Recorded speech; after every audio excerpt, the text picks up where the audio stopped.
Hai, selamat malam. Balik lagi di podcast Senja, podcast sebelum tidur. Kali ini kita akan bahas tentang hubungan tanpa status. Nah, cerita kali ini datang dari cerita seseorang, sebut saja YTNH, menceritakan kisahnya yang hubungan tanpa status. Seperti itu. Ya udah, gak usah lama-lama. Untuk kalian yang sedang di jalan atau sedang nongkrong, atau mungkin mau tidur, selamat mendengarkan.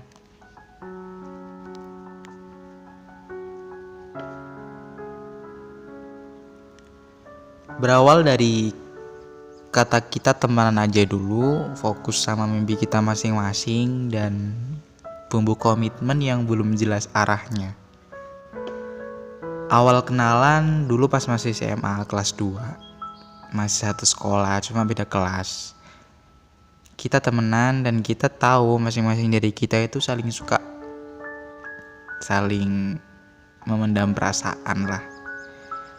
Berdalih menjaga hati tapi tidak mau terikat dulu sama yang namanya hubungan. Dikarenakan masih banyak tanggung jawab dan impian yang belum terwujud. Sebenarnya aku tanya perihal kepastian Mas sama dia. Masa hubungan kok gini? Gak jelas arahnya. Jadi gini, dia itu banyak yang suka dan banyak yang tertarik. Bisa dikatakan idola banyak cewek lah. Dan dari situ aku mulai sadar aku siapa gitu. Dan gak ada bedanya dengan cewek lain. Sering merasa cemburu melihat dia banyak dideketin cewek cantik. Tapi ya sadar diri lagi gitu, aku siapa anjir. Pernah suatu ketika si temen aku, mantannya dia, tiba-tiba itu bilang bahwa dia masih suka dengan dia, seseorang yang sekarang jadi temen tanpa status. Aku. Dan mulai dari situ rasa males untuk mikirin itu muncul. Ya udahlah, males gitu. Nah, setelah beberapa episode yang gak jelas aku jalani sama dia, hari dimana kelulusan sekolah pun datang, dan dia memilih untuk mengejar impiannya ke Bandung. Dan pada saat itu aku mulai memberanikan diri untuk meminta kepastian lagi kepada dia. Dan ternyata jawaban yang dia berikan, dia masih belum siap untuk membuat ikatan, untuk membuat sebuah ikatan. Mulai itu juga aku belajar untuk nunggu gitu. Nunggu dan sabar menjalani hubungan yang tanpa status ini. Yang sampai pada akhirnya hari-hari berlalu seiringan dengan dia yang semakin cuek. Nah, dari sini itu aku udah sedikit tahu gitu.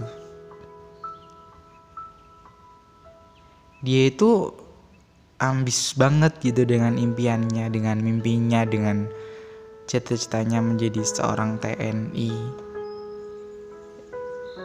Dan aku mulai lagi itu merasa tidak lagi dibutuhkan, dan kata temen juga udah nggak bisa lagi disebut. Udah nggak pernah menghubungi, nggak pernah telepon, nggak pernah kabar-kabar, nggak pernah chat pun nggak pernah, kecuali aku yang menghubunginya duluan gitu. Nah, dari situ aku juga gimana ya, aku mulai belajar mengambil keputusan untuk diri aku sendiri karena udah capek ya kan. Tapi ketika aku menyuruh dia untuk pergi, itu dia gak mau. Dan aku mulai lagi untuk memberanikan bilang kalau emang gini terus mending akhiri aja gitu. Mengakhiri sesuatu yang emang gak pernah kita mulai, nggak pernah dimulai. Aneh ya. Sesekali kadang dia itu baik ke aku dan ngubungi aku gitu. Tapi itu semua cuma kalau dia butuh gitu. Kalau nggak butuh ya udah cuek, udah amat. Nggak mau membuat ikatan tapi aku suruh untuk pergi, tapi nggak mau. Dan aku mulai kesel dengan diri aku sendiri. Seketika pas dia ulang tahun, aku berusaha untuk berdamai dengan diri aku sendiri. Aku buatkan video dan aku kirimkan paket itu sebagai hadiah buat dia karena dia ulang tahun. Tapi ternyata video yang dipost video dari mantan dia. Dan itu membuat aku sakit sesakit-sakitnya. Ya udah, dari situ aku harus sabar lagi ya kan. Aku juga harus sabar lagi, harus sadar diri lagi dan bisa menerimanya. Ya udah, nggak apa-apa, aku nggak mungkin merusak hari bahagianya ya hanya karena sebuah video, dan itu nggak mungkin.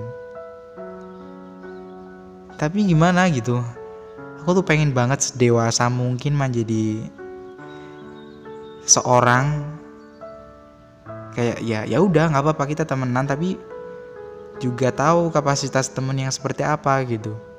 Dan dia tuh nggak bisa tegas gitu loh dengan kata-katanya. Tapi sekarang aku juga berusaha belajar ikhlas, menerima semuanya ya, meskipun sampai sekarang masih belum sepenuhnya aku lepas gitu. Sepenuhnya aku ikhlas. Ya memang kata ikhlas memang sulit. Ya apa aku yang terlalu berharap, atau aku yang gak sadar kalau selama ini itu cuma temen yang pada umumnya gitu. Gak jelas, tapi real life aku merasakan gak enak banget, sumpah. Gak dianggap, pusing, gak tahu. Padahal aku berharap dia selalu ada ketika aku butuh pundaknya dan butuh perhatiannya. Tapi semua salah.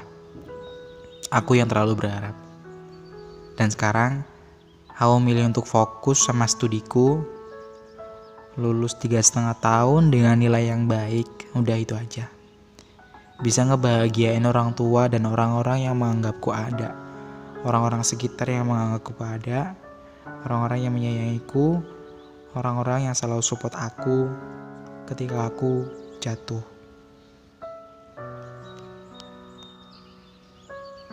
Oke. Sakit sih emang kalau aku jadi cewek ya, pasti sakit kalau gitu. Proses menunggu yang lumayan lama, menunggu kepastian yang emang dari awal gak akan jadi masakan enak. Seperti yang aku bilang tadi, bumbu ya, semua hanya bumbu yang tergeletak lalu membusuk karena tidak diolah. Dari kisah ini kita belajar bahwa menunggu kepastian yang gak jelas itu percuma dan sia-sia. Seperti puisi yang kemarin aku buat. Semua percuma dan sia-sia. Nah, cewek maupun cowok semua pasti butuh yang namanya kepastian. Semua manusia lah ya kan, pasti butuh. Apalagi kalau udah beranjak dewasa gitu ya kan, yang memulai hubungan itu yang dipikir bagaimana menjalin hubungan yang tanpa basa-basi gitu, tanpa alasan, tanpa ini itulah, tanpa apalah itu. Nah, kalau menurut sudut pandangku nih ya, udah tepat banget sih kalau kamu atau kita yang ninggalin yang gak pasti dan ngejar yang pasti. Itu udah keputusan yang baik, udah keputusan yang tepat. Kayak cita-cita yang harus kita capai seperti itu. Udahlah, mulai rawat diri gitu. Rawat diri, berbanyak relasi, upgrade kualitas diri kita. Kalau cewek nih ya, cewek itu kan kodratnya nunggu kan, menunggu imam itu datang, bukan mencari. Beda lagi kalau cowok, kodratnya ya emang mencari dan datengin rumah kalian para cewek. Hukum alam yang berkata lelaki baik untuk wanita yang baik atau sebaliknya itu bukan omong kosong, tapi itu nyata. Dan yakin itu. Jadi siapapun itu, cewek apapun cowok ataupun cowok, mulai upgrade, perbarui, jadi lebih baik lagi. Dan dari cerita ini gue cuma mau pesen gitu, yang pertama ya buat diri sendiri, buat gue sendiri, dan setelahnya buat kalian para cowok dimanapun itu, jangan gantungin perasaan seorang cewek. Kalau emang bener serius dan lo nyuruh untuk nunggu, dan kalian nyuruh untuk mereka menunggu karena kalian ingin meraih cita-cita kalian, entah itu jadi TNI, polisi, atau lulus sampai S2 atau S3, itu pegang kata-kata itu. Dan jika nanti udah tepat pada waktunya untuk bertemu setelah perjalanan panjang kalian meraih cita-cita, seriusin, ajak hidup bersama dan berjuang mencapai surganya bareng-bareng. Ya, karena kita kan butuh dua sayap ya kan, butuh dua sayap untuk terbang. Kalau cuma satu ya cacat dong. Oke, mungkin itu menurutku. Kalau menurut kalian gimana? See you next di podcast Senja. Terima kasih.